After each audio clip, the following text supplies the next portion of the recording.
cream puffs and chocolate eclairs, gâteau Saint-Honoré, pear flan, peach tart, strawberry tart. What do they all have in common? French pastry cream.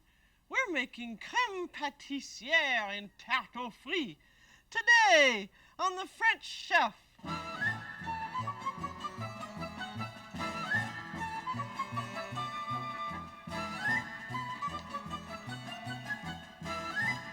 The French Chef is made possible by a grant from the Polaroid Corporation. Welcome to the French Chef. I'm Julia Child. We're doing two beautiful tarts today. There's an apple tart, a type of a flan, in which you have apple slices which are baked right in a pastry shell and then glazed with apricot. And it's a lovely tart called a tarte ménagère. But I think it's one of the best fruit tarts. And this is a slightly fancier one. Though it's very easy to assemble, it is a tarte aux fraises, strawberry tart. And it's in a pastry shell, and it's sitting, the strawberries are sitting on a bed of this lovely pastry cream, which is called crème pâtissière. And this is one of the custard fillings that you find all throughout French cooking. And what it is eggs and sugar and milk that are cooked together, and it has to be thick because it's a filling, so it has flour in it. And you use it in chocolate eclairs and Saint-Honoré, and you can put whipped cream in it or egg whites, and it's just an ubiquitous type of filling. And you can do it by hand in the old-fashioned way, or you can do it by machine. And we're going to do it both ways because I think it's a good idea to see every way of doing things. So I'm going to clean up a little bit here so we can see things. I'm going to start it out with the machine, and this is a special blender that also cooks as it blends. So we start out with 6 egg yolks. This is going to make about 2.5 cups of filling. And then we want 2 cups of milk. And I'm going to put in not quite 2 cups because sometimes you'd rather thin it out afterwards, and it's easier to thin it than to thicken it. And then 1/2 cup of sugar and 1/2 cup of flour. And that everything together goes onto the machine. I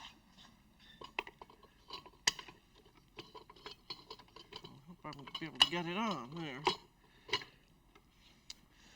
Now, on goes the top.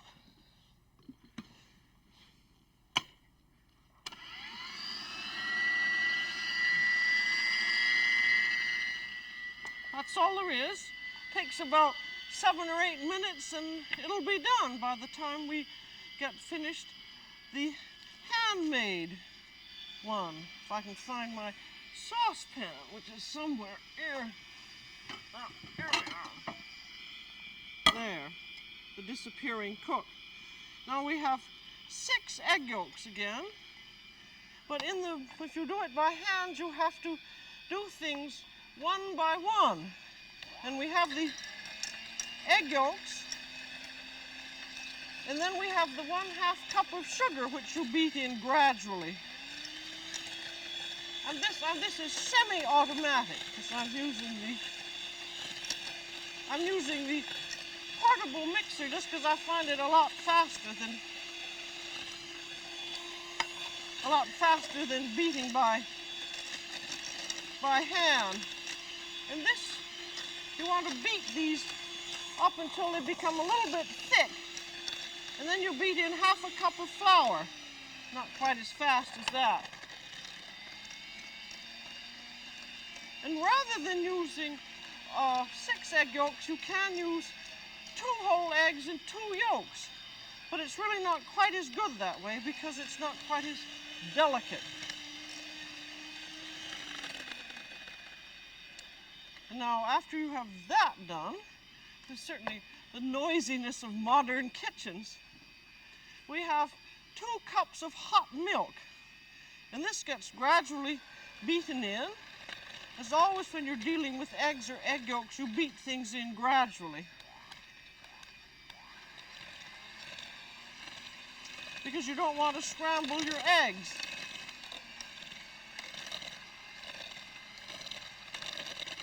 And again, I'm not going to beat all of it in. I'm going to beat in, supposed to be 2 cups, and I'm going to beat in about 1.5 cups. And then this goes over heat.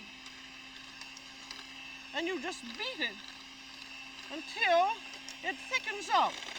I'm going to show you what it looks like when it is thick now. You just beat it for about 4 or 5 minutes until it becomes as thick as that. And that's really a very, very thick sauce. And you don't want to thin it out until a little bit later, until you get your flavoring in. And at that point, you can. So I'm going to go over here and flavor it. Get some of this out of the way. And now you have some butter in. See how thick that is? Have in about 2 tablespoons of butter. Beat that in.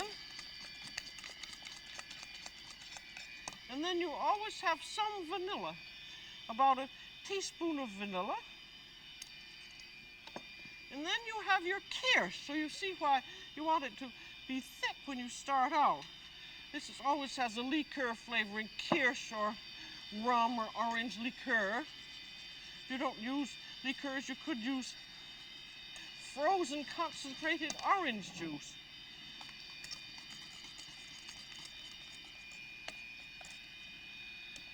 There you are, that's lovely. Lovely and smooth and thick. And now, here, we're going to do the strawberry tart first. And you notice it has a glaze on the top, which makes it glitter. And this glitter is apricot glaze, which is simply apricot jam, which is forced through a sieve. And then boiled down for one, you have 1 cup of apricot jam forced through a sieve to get the little bits of skin out. And then you boil it down with 2 tablespoons of sugar until it becomes thick. And the last drops are thick and sticky as they fall off the spoon. That's about 228 on your candy thermometer. You can see our machine is still going at full tilt, or you can hear it anyway. And now here, this is in a ready-baked tart shell. This can be a homegrown one, or like our quiche shell that we made, or a bought one. And you want to glaze the bottom of it, so spoon some of the glaze in and then paint it all around. And this apricot jam not only gives a nice flavor, but it also waterproofs the shell. Then this is the kind of a shell, the same kind of thing that you would use for a lemon meringue pie. Ideally, you would let that set for about 5 minutes, and it acts as a waterproofing. And then you have your chilled pastry cream, which goes in, but you don't want too much to go in. You want about a layer about 1/2 inch thick, or less even.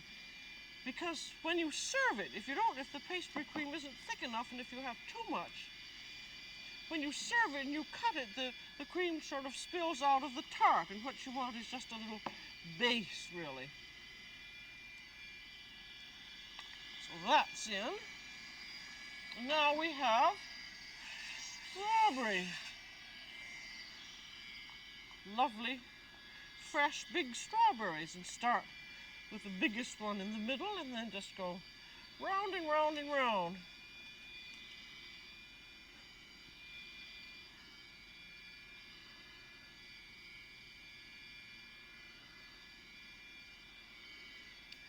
You see their little feet, or their fat little their fat bottoms are sitting in the pastry cream. And if you find your strawberries are terribly big and you can't get them in, you can always cut with a little knife, cut the side of one off so that you can get them in. You want to get them just as closely together as possible. I can hear that pastry machine whizzing away, and I can hear a change in its sound, so I know that that cream is almost getting done.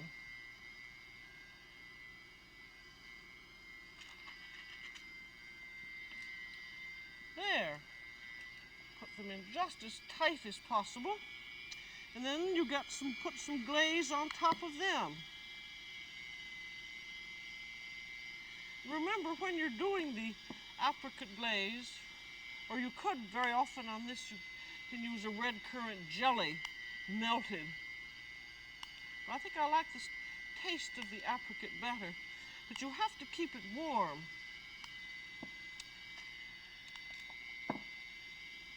And you can make many tarts. Just like this, you can do, say in the winter season, you can do sliced canned peaches with bananas and plums and grapes around. There, that's enough glaze, I would say. And I'm going to see how my machine is doing.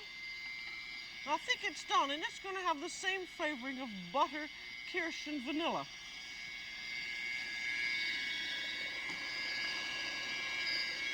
That is done. See, that's thick.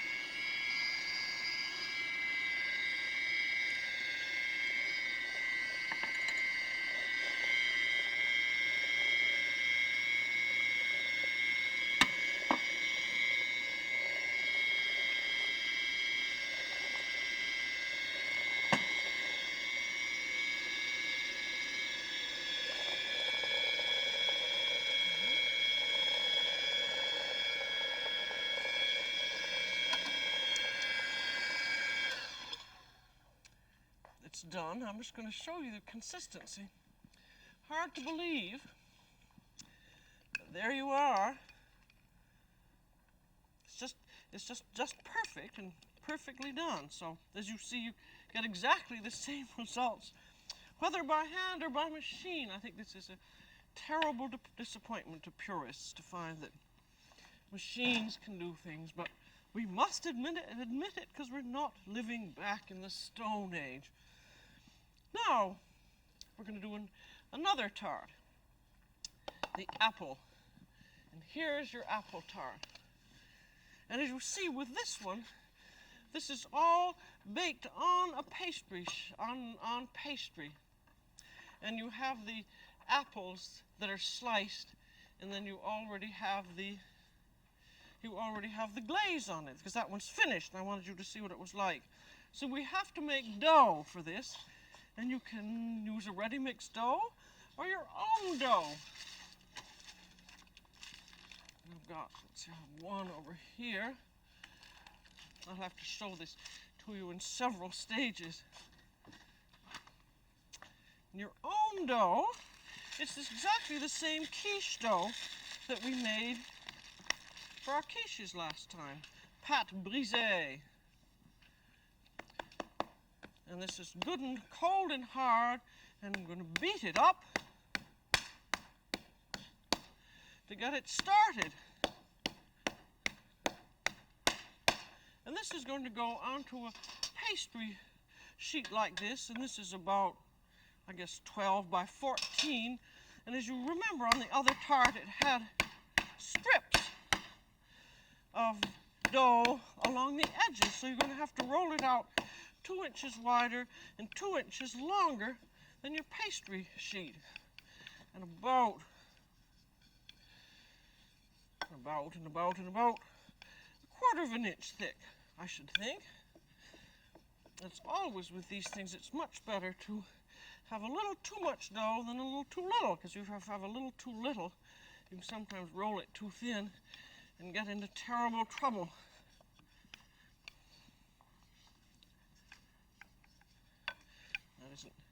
Isn't as neat as a pin, I wouldn't say. But I've got quite a lot of dough here. This is the whole recipe. This used half a pound or 1 3/4 cups of flour. And it's a very good recipe, pâte brisée. It's an all-purpose dough. Now that's about right. And I'm going to even off the edges now.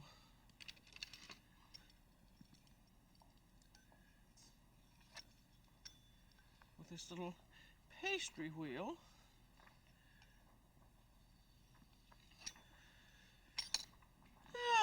Let's see, I don't know what size this is. It depends on how much dough you have. This will probably end up being about 13 by 15. Maybe. It really doesn't make any difference. The thing is, whatever size will fit on your pastry sheet and how much dough you have. Now we have to cut off these strips. So you have 2 strips on the side. This is always surprising because every time you cut them off, it makes the dough a little bit smaller. But that's the way life is dans la pâtisserie quelquefois.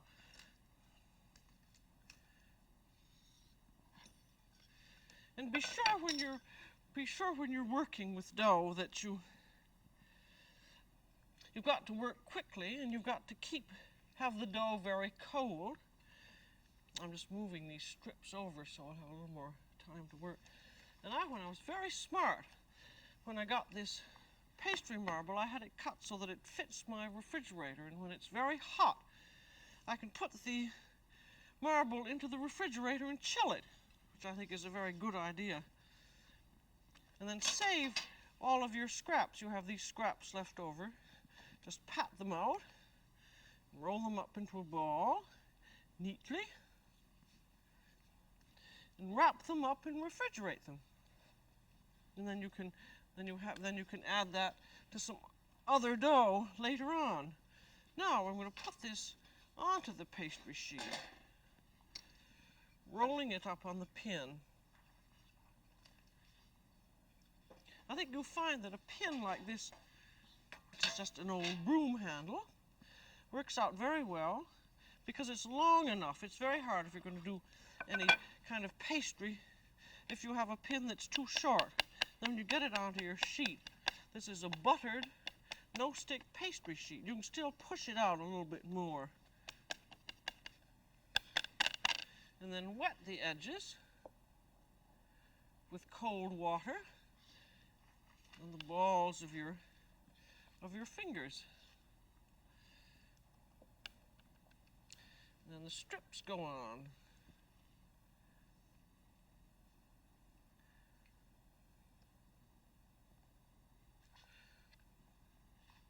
We'll still have a little more left over. These strips are about an inch wide. Then you're going to wet the corners. You want to be sure that you have a seal, in other words, that the pastry is completely sealed down onto the dough. Otherwise, when you cook your fruit, the juices will escape. And unless you have a self-cleaning oven, that's rather of a nuisance. I'm going to cut those off even.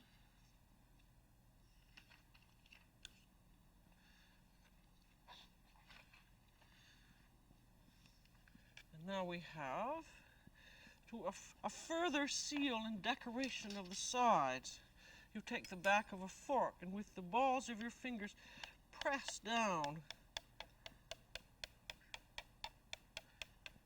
And that seals as well as decorates. And if the dough sticks a little bit to your fingers, dip your fingers in flour like that.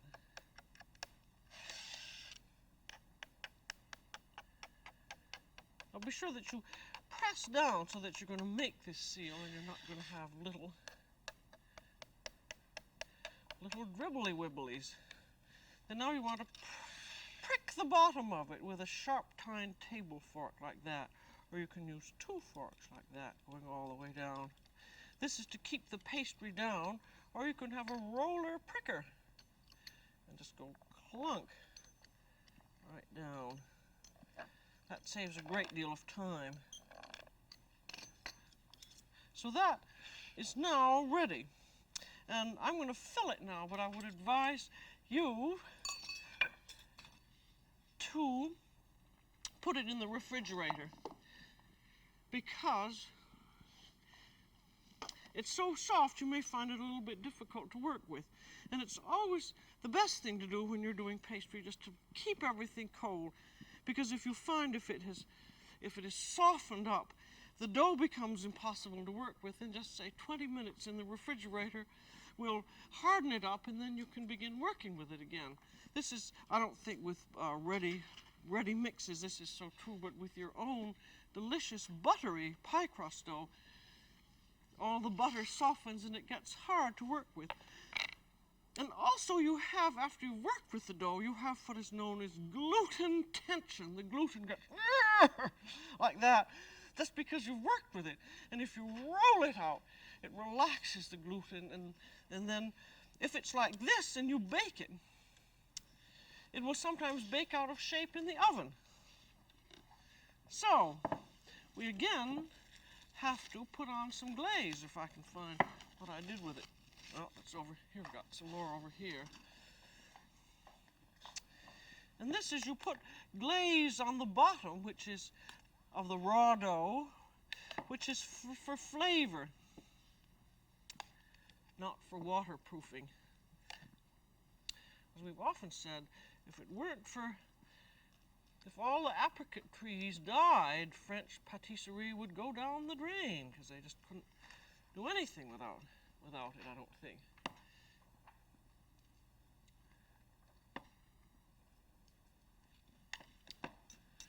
And remember, keep your glaze warm. I'm going to put this back here because I'm going to need it again. I don't want to run away from it. And now we have our apple slices.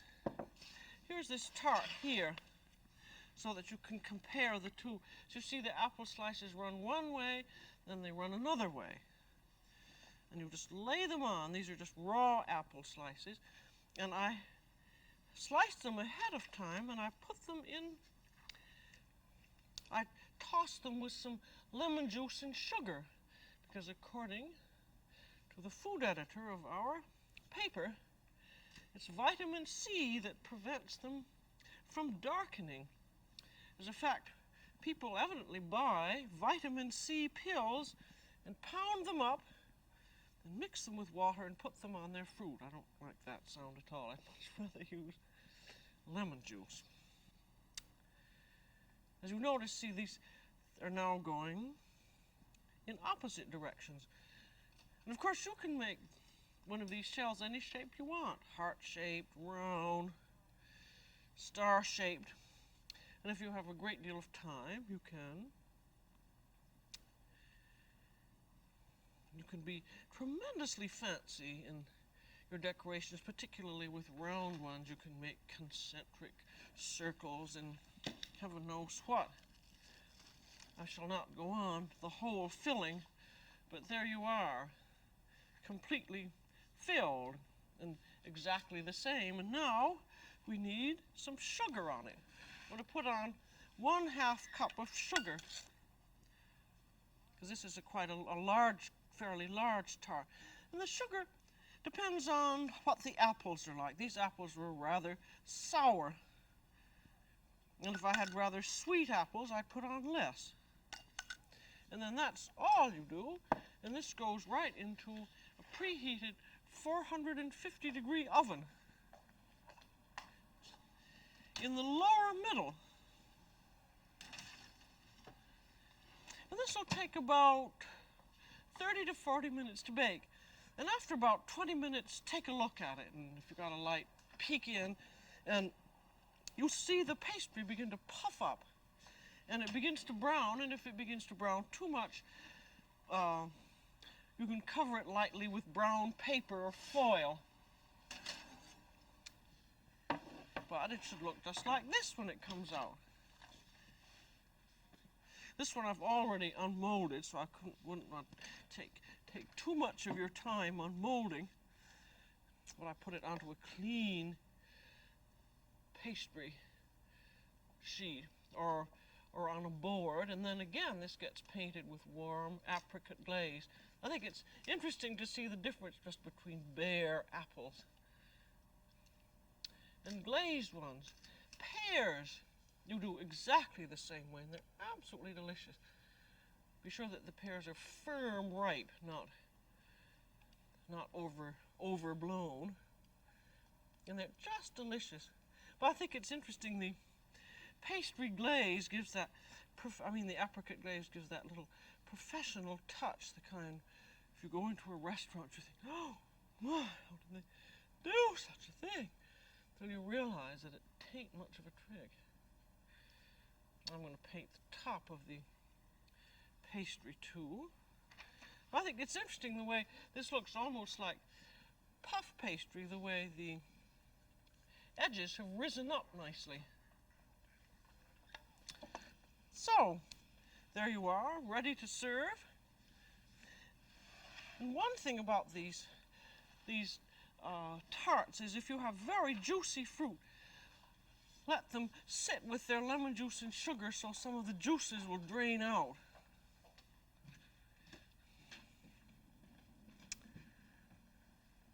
So here we are, a tartorama.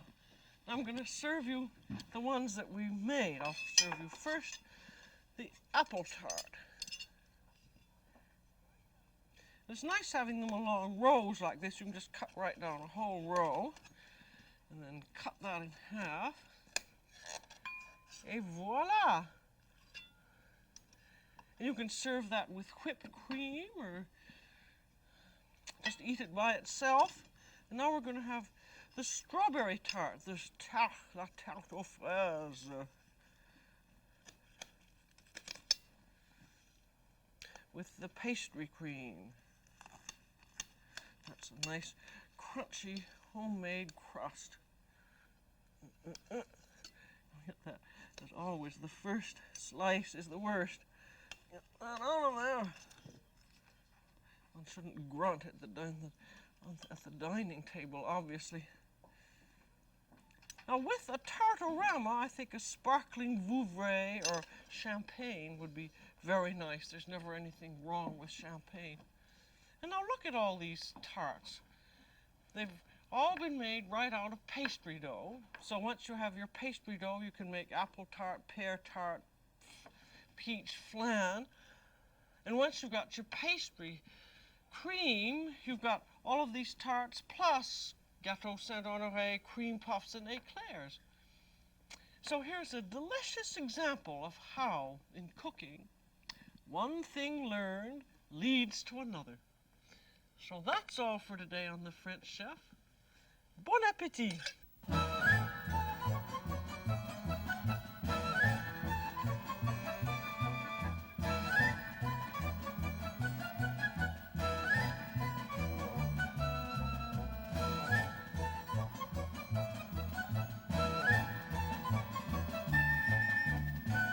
This program was made possible by a grant from Polaroid Corporation.